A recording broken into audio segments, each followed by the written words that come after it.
Aitäh!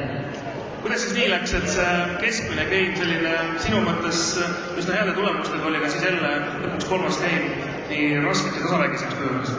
Teine game ta alguses üriti, siis ta andis ära, et see oli tema taktikast, ta ei pea nagu vastu sellisele valule nagu terve mäng.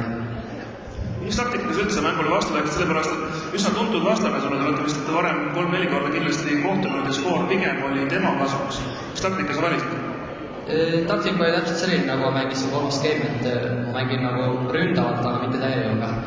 Et ma teen küll tunduvalt rohkem tööd ilmselt kui tema, aga täna ma kestsin ja see nagu, ma teadsin, et selle mängu ma võib võitma, aga oli just alguses ongi probleem selliste mängib nagu tema, et ta on väga tugeva ründega, et siis ma lihtsalt, mul ei ole piisavalt kiirust ja jõudu nende pallidele. Aga kui ta nagu nõksa väsis, siis mäng nagu üldustus ja tegelikult lõpp ma arvan, ma nagu dikteerisin ja mängu. No ta tuleb väljakule veel korra, siis on meeste paaris mäng.